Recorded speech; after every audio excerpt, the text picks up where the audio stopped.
Good morning, class. Welcome back to this session of Modern Organization and Management. In our previous session, we were discussing regarding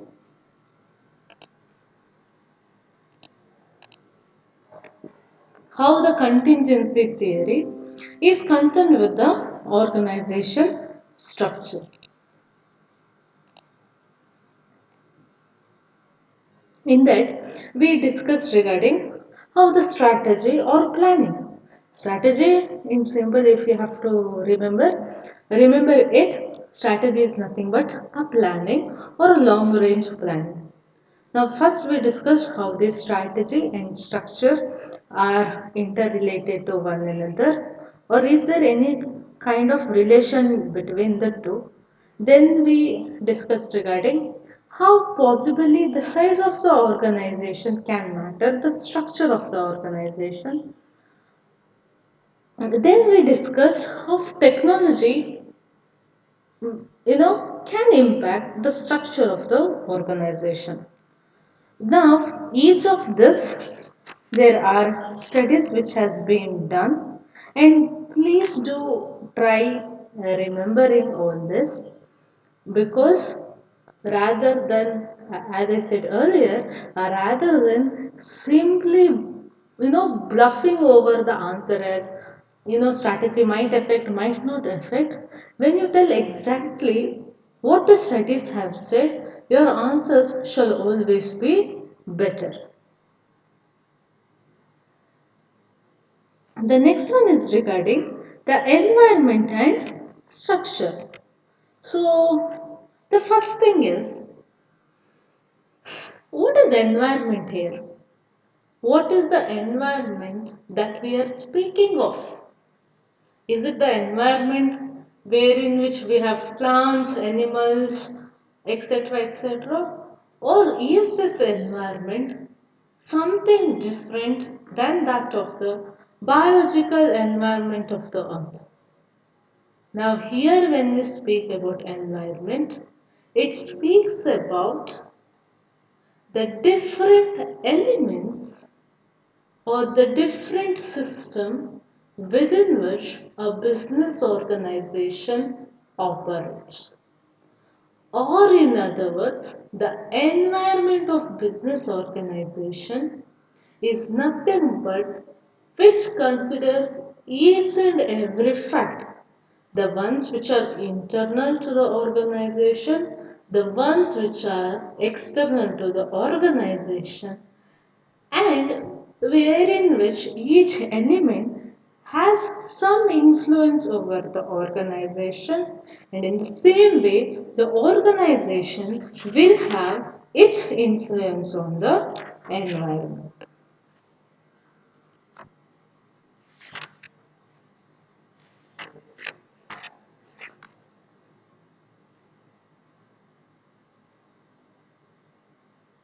Now, when we speak about this environment and structure, what we have to remember is that the functions of the organization, or what we call as organizational functions, it can never be clearly understood by scanning only the internal factors of the organization. Now, to understand organizational factors, even external factors must be properly analyzed, and if possible, they have to be managed well. Now, in the contingency theory, all the organizations are considered as open system. Now, it is also said that all those they operate on the principle of equifinality. Now, what is this equifinality? The spelling is EQUIFINALITY. I'll repeat it. It is equifinality. It is EQUIFINALITY. Now, what is this equifinality? Is that it is a system which allows the same end position to be reached by several means. That is to tell, or it can be said more simply by giving an example.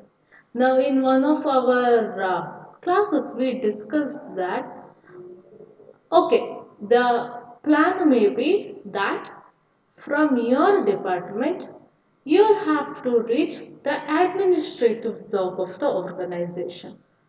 Now, to achieve this particular result, you have many different ways, but the result shall be same.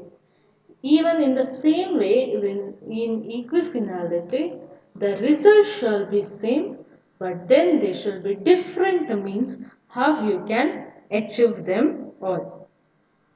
Now, they interact with the environment on a continuous basis. And also we have discussed regarding that the organization are always subsystem of a broader and a suprasystem. That is nothing but the environment.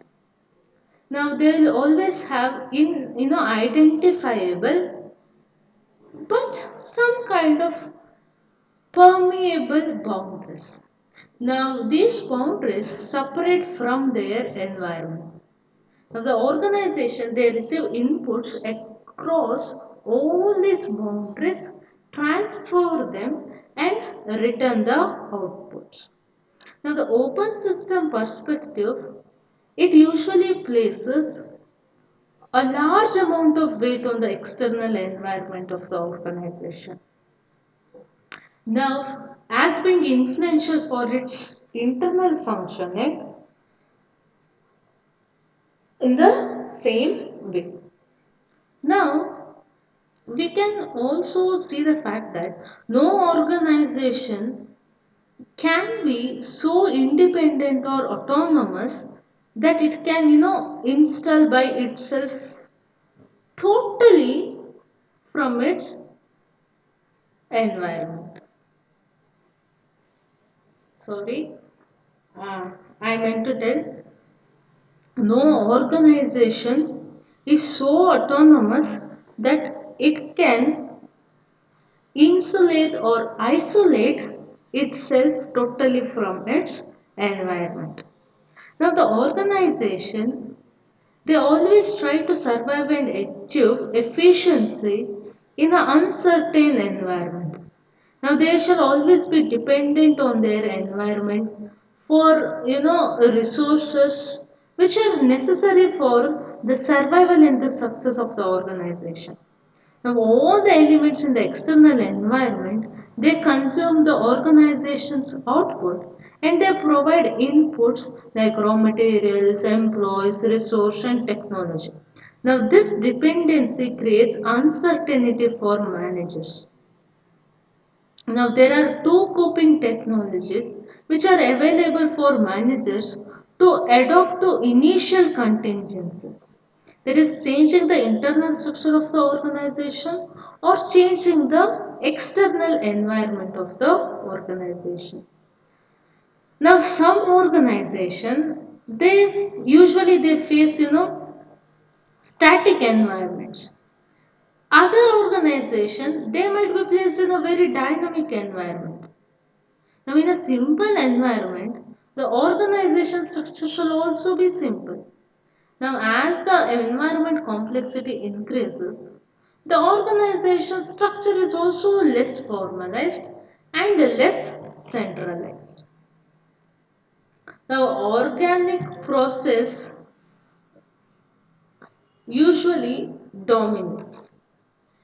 So, an organization in one environment will be very different in structure and orientation from an organization which is functioning in another environment. Now, structural design is an important tool that managers usually employ to eliminate or to minimize the impact of the uncertainty which is posed by environment.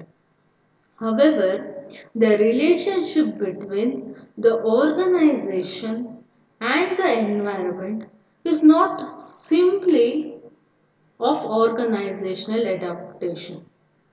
Now, you should remember, unless like some other elements, it is not one-way traffic. Now, organizations can also reach out and change the external environment.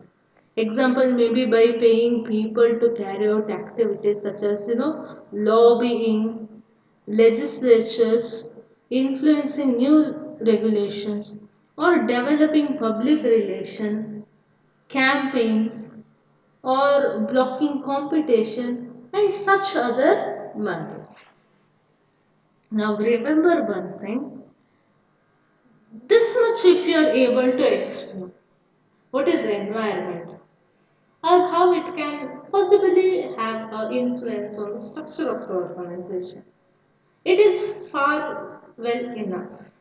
But then, is it good enough for you to understand what environment or why exactly you should know about environment is the question. So that's when the fact arises that you always try to understand a concept based on some facts or some studies which has already been accepted. So having said that, it also reminds me to tell that there is a lot of things along the way we discuss. Now, I definitely would know those things which we have already discussed and which are the things which probably might be repeated. And as we move along, maybe until fifth chapter, I shall do it in a very detailed way. But the sixth, seventh, and eighth chapter, or the module 6, 7, 8, they are very general in nature. Now, whatever we have discussed in the first 5 chapters, and some concepts that are there in your organizational behavior are the things which shall be applied for your module 6, 7 and 8. So remember the fact that when we have to discuss the 6th, 7th and 8th chapter, whatever has been discussed in the first 5 chapters and in your organizational behavior shall not be discussed again. So it becomes important that you understand this concept so that you will be able to explain the last 3 chapters. Having said that, now the first thing that we'll have to know is what is this environment that we usually speak of? Now, in a very broad sense, the environment is nothing but it is infinite and it includes everything that is in the organization and also everything outside the organization. Usually, to tell that the general environment includes everything and it can consist things like physical structure, social structure, legal structure, ecological, cultural, religious, political, economical, psychological and international structures also. Now, all these structure they may influence the formation and the survival of an organization. Now, the general environment it encompasses conditions that may influence the organization potential, but their relevance is not overtly clear. Now, we should remember that organizations are only concerned with the relevant components of the environment. Now, which can probably have positively or negatively influence the organization in achieving its goals. Now these components will always have the potential to affect all or some part of the organization. The set consists of all elements which is existing outside the boundary of an organization influencing its performance, and it will include customers, suppliers, government, regulatory agencies, trade unions, trade associations, competitors, or even, the internal factors also. But then, however, it can never always be possible to identify environments readily and demarcate them clearly into general or specific environment. Now, the specific environment is unique to each organization and is continually changing in nature.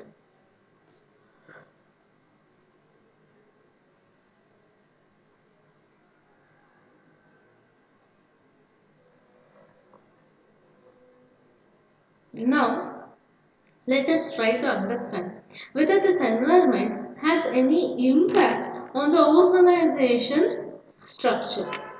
So, we can understand it with the help of three different studies. The first one is the Burns and Stoker studies.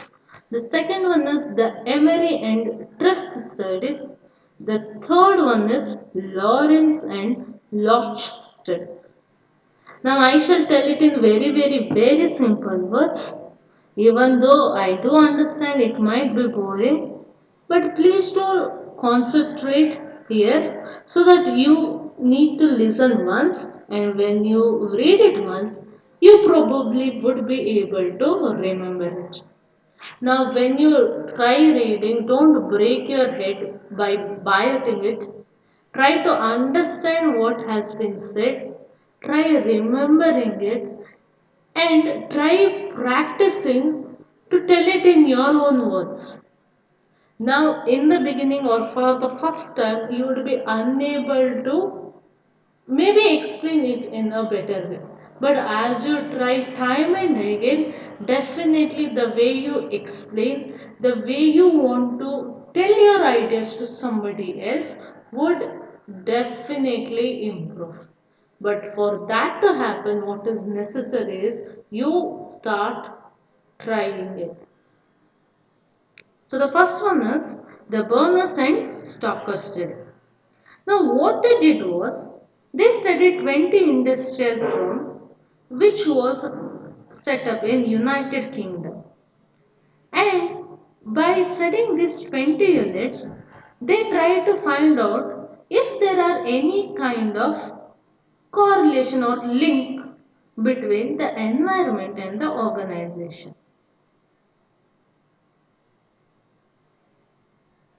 Now all these 20 firms, and to tell about these 20 firms, there was one rayon firm, one large engineering firm, and number of other electronic firms. Now all these 20 firms, they were operating or they were doing business both in a stable environment and also in a dynamic environment. Now you should remember that dynamic does not mean unstable. Dynamic means ever changing. Now the general finding of this Burns study, Burns and Stoker studies, was that out of these 20 firms, successful firms in stable environments were mechanistic in structure, whereas successful firms in dynamic environment, they were more organic and flexible structure. Now, mechanistic, simply you can remember it as a centralized organization. And organic organization is nothing but all those organization we discuss under modern management with. Now this particular slide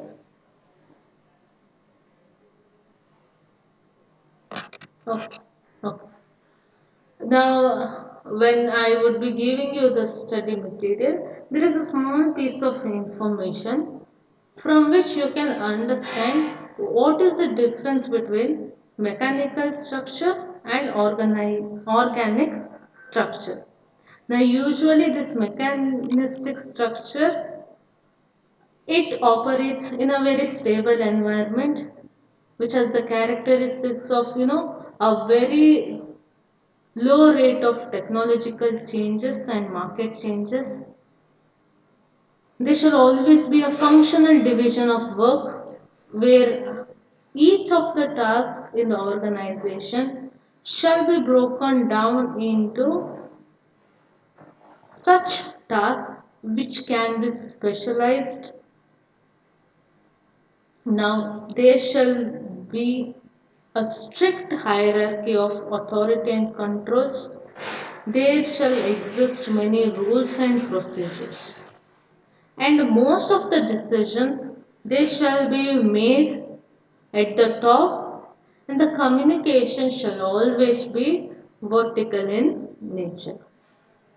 Now, organic structure is definitely a contrast to all this nature of mechanistic structure. Organic structure, it always operates in a dynamic environment and it rapidly adapts to the technological changes even when there is greater uncertainty.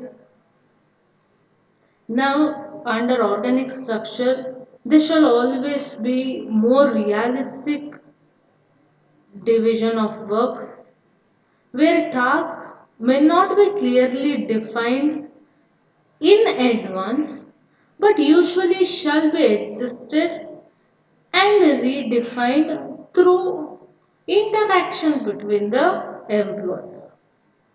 And the hierarchy shall be low as compared to that of mechanic structure.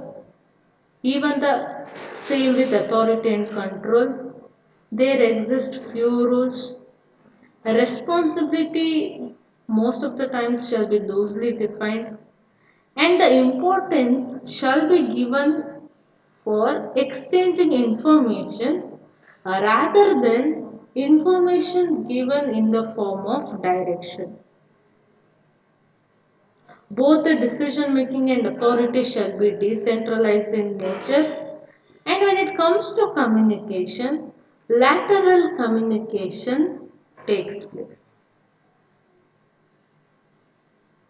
Now, from the study that was conducted by Burns and Starker, they found the fact that to be the most effective structure, now our organization has to adjust to the needs of the environment.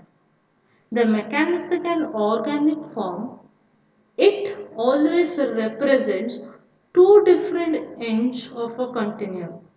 The needs of the situation will usually dictate the ideal design for any kind of organization.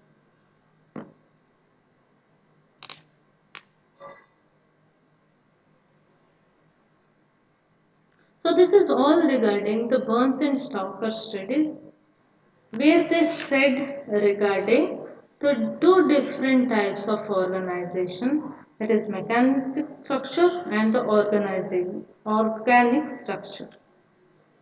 And the result was that these two are the two different points of a continuum.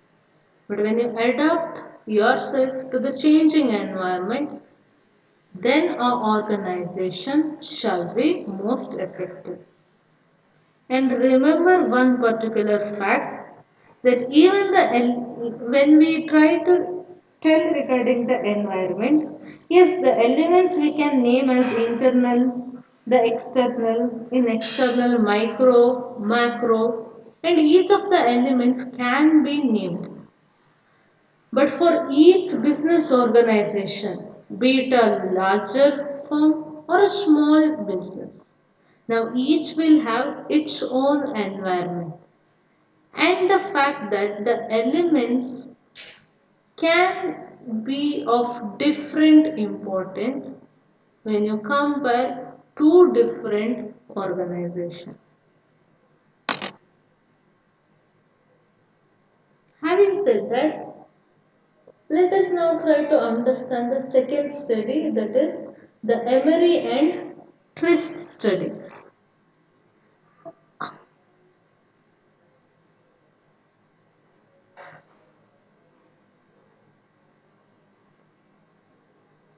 Now, Emery and Twist, they said that environment is a casual factor in any organizational formation.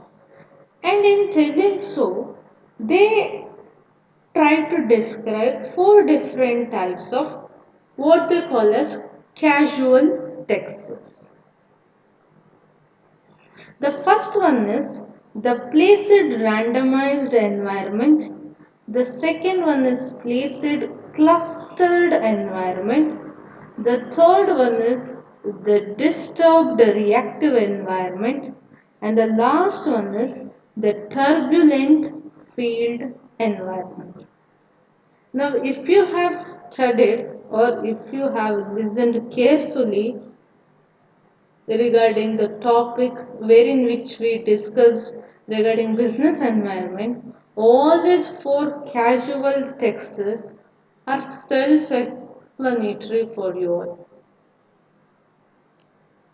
Now, speaking of this, the first one is the placed randomized environment.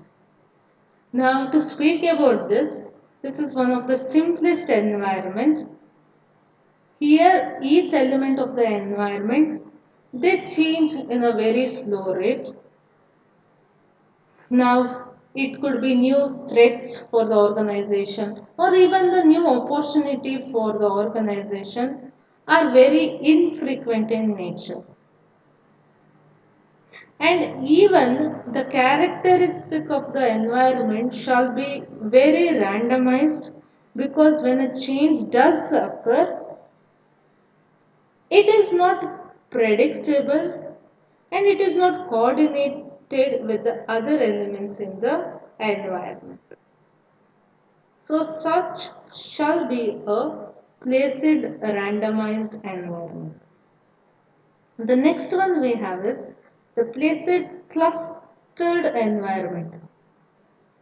So under this what happens is, even the environment of clustered placed environment is static, but the goals are not randomly distributed. Now they hang together in a certain specific way. Even the threats and opportunities for the organization, they occur in clusters.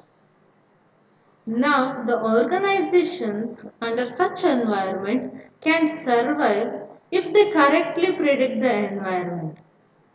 And for such organization, long range planning becomes important. And also, such organization shall be centralized and also hierarchical in nature.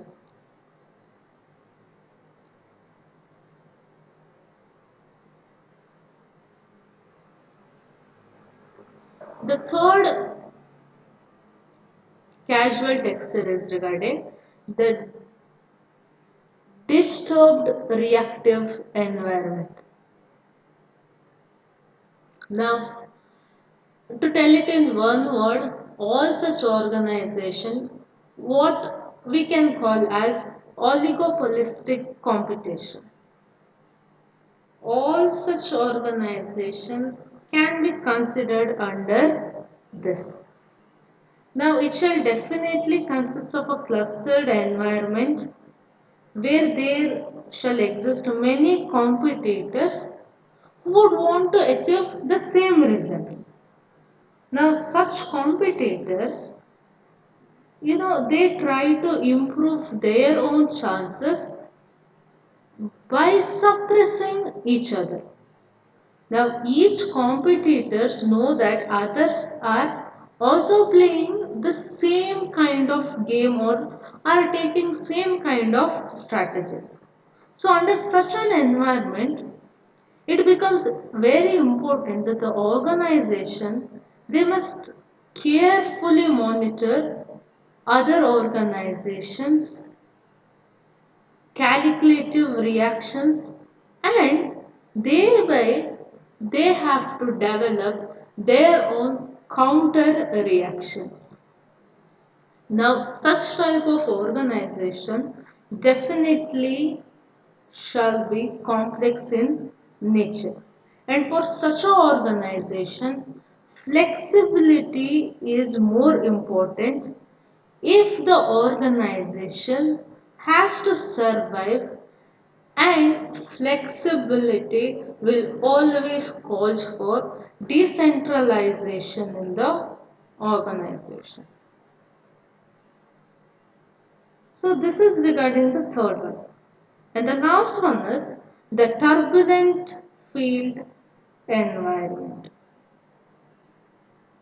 Now, to speak of this, if we see current situation wherein which we have a global environment or global way of doing business, then definitely the business organizations are settled in a turbulent field environment.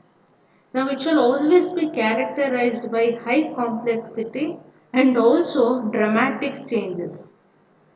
Now, changes under turbulent field environment shall be so fast or so rapid that the organizations shall be sometimes unable to anticipate the changes themselves. Now, organizations or what we discussed as our second module, planning, wherein we discussed a lot regarding of planning is very much important for an organization. Now for a turbulent field organization, planning is of little value or of no value at all. Now elements in the environment shall always be highly interconnected to one another. Now, whatever we call this turbulence, now the turbulence is the result from complexity and also multiple characteristic of the casual interconnection that exists. Now, the organization is always forced to interpret the environment and adopt to survive. Now, it is expected to reevaluate its relationship with customers, suppliers, government agencies on a continuous basis. Now, if we observe the classification what has been given by Emery and Trist, now it is somewhat similar to that of Berners and Stokes terminology. Now, mechanistic structure permits in the first two environment and the organic structure they exist in the last two dynamic settings. So this was regarding the first two, the Berners and the Stokes studies and the Emery and Trist studies. Then we have Lawrence and Lodge studies.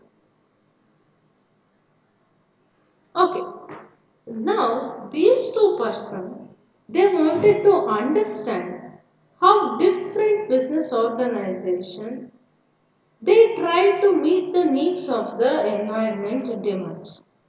They also wanted to know the relationship that exists between environment differences and the organizational structure. Now, their research was conducted in two different stages. The first stage, they selected six of the firms in plastic industry and they tried to understand if there exists any kind of difference between successful organization and unsuccessful organization. In the second stage, what they did was they selected highly effective organizations and less effective one. Now, this high effective and less effective was decided on the basis of sales, profit growth, and rate of change in the products. And it was selected in plastic, food, and container industry. Now, all such industries were examined and compared. Now, the industries selected, they had a different rate of technology, both in the way of producing the product and and also in the process that was implemented in doing the products. And they also conducted their business in diverse environments. Now they found that there were differences between the effective and ineffective organization in each industries and across industries also. Now the effective organization had high differentiation and also had integration. So now speaking of this, what is this integration? Now whenever we tell integration, it refers to the degree to which members of various departments are able to work together in a coordinated manner or a unified way. Now, as we spoke of diversification, it refers to functional specialization within the organization and to the attitudes or the behavioral differences of in the managers, especially in terms of goal perspective or time frame and also their interpersonal orientation. And members in each subunit found it very difficult to see things the same way. Speaking of Lawrence and Lodge studies, what we have to remember is their study was done on six plastic industries and it was done on two different stages. The first stage they selected to know the difference between successful and unsuccessful firm. In the second phase, they try to understand less effective and highly effective organization. So what was the result of their study? One of the result is that the extent of environment uncertainty, it usually specifies the most appropriate degree of both integration and differentiation for successful organization. Now, generally speaking, successful firms come nearer to meeting the demands of their specific environment. Now, an organization's internal structure could be expected to differ from department to department. Now, Lawrence and Lodge, they did not assume the organization or environment to be uniform and singular in nature. The departments that were examined were manufacturing, research, and sales evolved toward a different orientation and the structure in order to effectively interact with specialized parts of the external environment.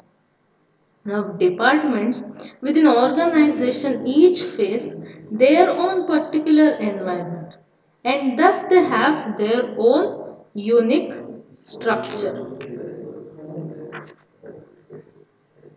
Now, one of the result was also that there is more than one way to design an organization. An organization is always an open system and its external environment will always have considerable impact on its internal structure and also process. Now, this is just the summary of the studies, all the three studies. If you want to know it in detail, always get help of some study materials, either the hard copies or in the way of internet source. So, the last one in understanding the contingency theory is people and structure. Students do not get confused. Third chapter, what we did was first we try to understand what is organization structure, the importance, the nature, the characteristics, the principles. Later on, what we are discussing is we are trying to discuss it from the point of view of classical management structure and the modern management structure. Under classical, we said why is it important that we have an organization structure based on its principles and ideas. And under contingency theory or modern theory, we are trying to understand how different elements are concerned with the structure of the organization. And the last one is people and structure. Now, usually a major influence on organization structure is the stock of person employed at an enterprise. It is nothing but the human resource of the organization. Personnel is PERSONNEL, not person, it's personnel, a term which we tend to use under human resource. Now, the attitudes, the aspirations, experience, and roles of organization members are also related to the structure of the organization. So, it is therefore necessary to consider the forces which are affecting, the subordinates' behavior and performance. Now, the desire for independence or for assuming responsibility, for facing challenging jobs, for achieving something, which greatly influence the organization structure. Now, our organization, they try to accommodate the psychological needs of their employees adequately. The structure selected should provide a meaningful opportunity for members, to maybe learn and develop continuously. Now, there are some of the organizations which have already experimented with innovations like maybe management by MBO, job enlargement, or job enrichment, or even managerial grid.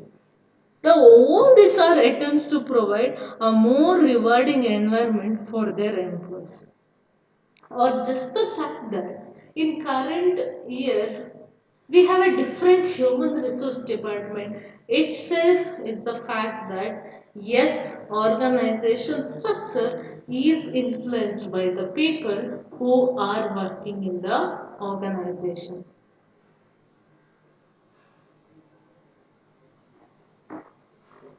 Okay. Having said this,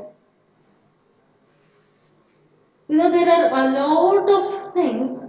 If you are interested, it is better for you all to know it.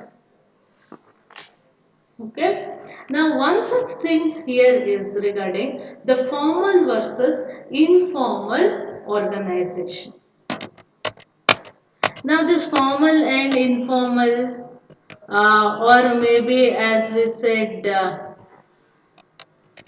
you know regarding decentralized, centralized, or your organic and mechanistic, when you try to understand each of the concepts, these are nothing but the different names that has been given.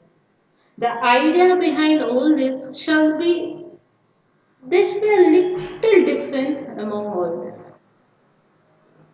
Now, as we tell a formal versus informal organization, A formal organization usually shall be a group of people who are working together. You know, there shall exist cooperation among them. They would be working under authority, and their aim shall be towards, the goals of the organization, which should benefit both the participant also and even the organization. Now, under formal, it shall be a system which shall be well defined in terms of job and also in terms of authority, responsibility, and even accountability. Now, the manager is the one person who describes the relationships in the organization and usually would be written and in graphical form. He usually tells the participant to do certain things in certain manner, that they have to obey orders from those who have been designated to the post, and to work cooperatively with others. And also it is believed that stable and consistent relationship usually promote, order and facilitate all the functions of management, especially like planning and controlling. And under formal organization, it is always considered that the environment is specified in terms of maybe place, time, and also the resource that is available. And definitely under such organization, rewards are available for those who achieve what has been expected of them. But always remember the fact that these official structure, they are just a portion of story. Okay, or that is just for the purpose of academics. But then in every business organization, there usually emerges another structure consisting of informal relationship. Now, usually what happens is that the interaction between the employees, or in other words the participants, they arise spontaneously under informal structure, and they shall never be written in a formal way, nor it no such relationships can be completely controlled by the formal authority.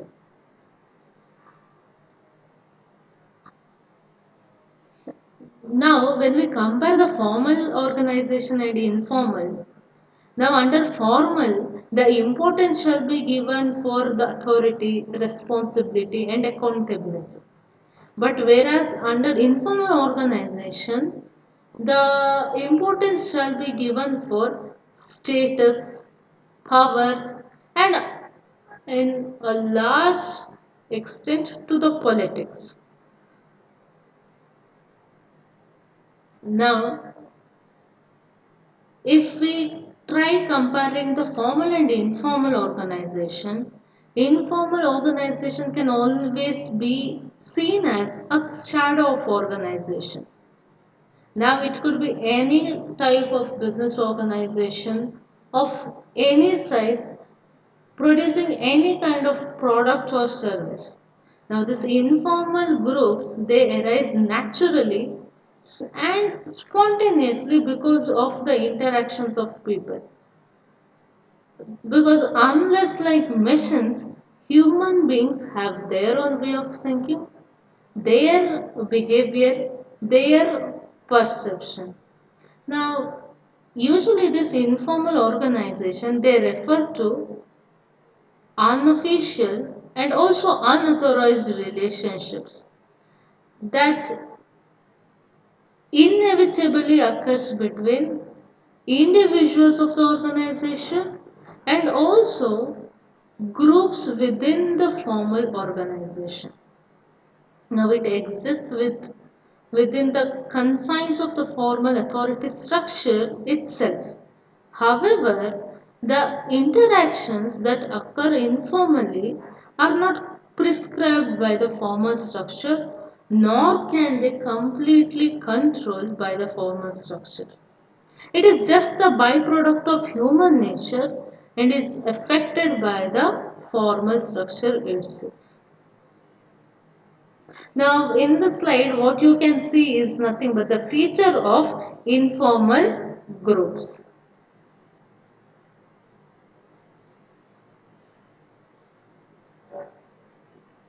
So, now this particular topic has not been specifically mentioned under your syllabus, but then it is always better to know the difference between the formal and informal organization. Definitely, these questions may not be asked as direct questions, but they shall. But understanding these topics shall always help you make your answers, make your understanding better. Now, if at all you have to compare and contrast between formal and informal organization, you can always do it on the basis what has been displayed in your paper.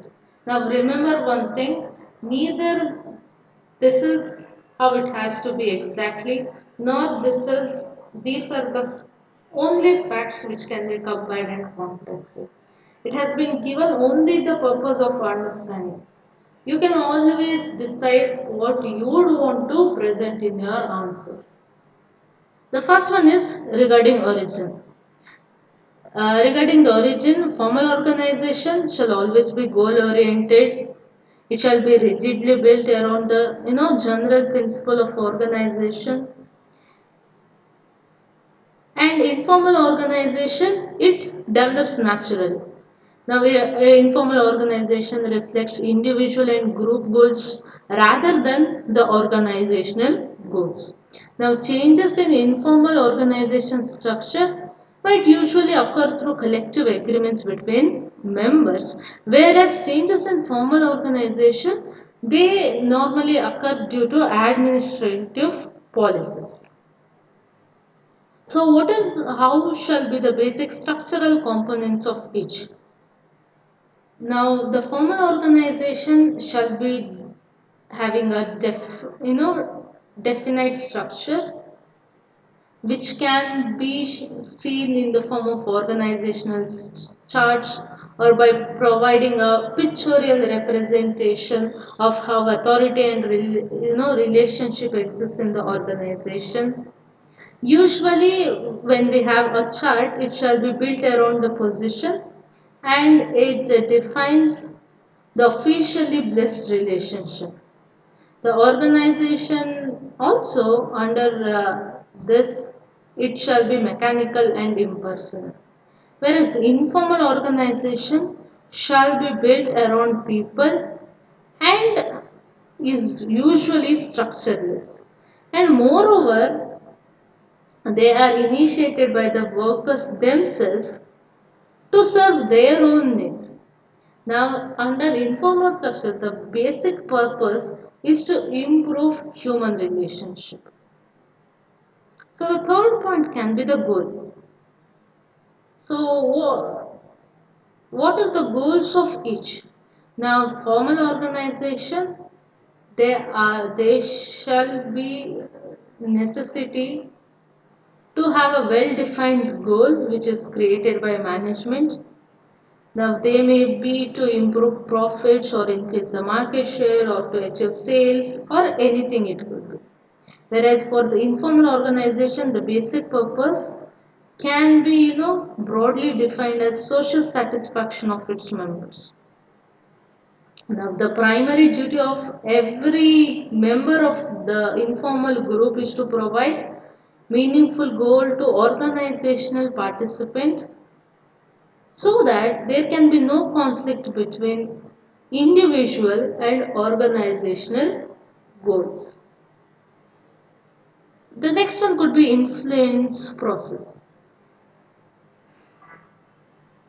Now, in formal organization, positions of the individuals are at the center of power and influence. Authority is given with the equated influence. People enjoy authority, are supposed to be powerful. Whereas under informal organization, influence is attached to the person. Individual with most influence is the person who is most able to satisfy the needs of the group. Now, the stamp of approval from the relevant group is necessary to enjoy powers and influence in the informal group. Now, you have control process, communication, and also size. Regarding control process, formals are rigid, they have rules and regulation. Control points are established to constrain behavior, restrain the members from going off the track. Whereas informal organization is not glued to any rigid system but are governed by the norms of the groups. Communication, formal organization depends on formal official channel, whereas informal is designed by what is called as grapevine. And last one is regarding the size. Formal organization, it usually can grow to unmanageable proportions depending on the degree of success enjoyed by them in the market. In contrast, informal organization, they tend to be small and manageable. So now these are some of the differences that can be spoken regarding formal and informal organization. So for today's class, let us wind up here. And in our tomorrow's class, we shall see the different organization structure and hopefully we can wind up this particular chapter. Thank you class for your patience listening. Your attendance has been automatically saved. You can leave the meeting for the day.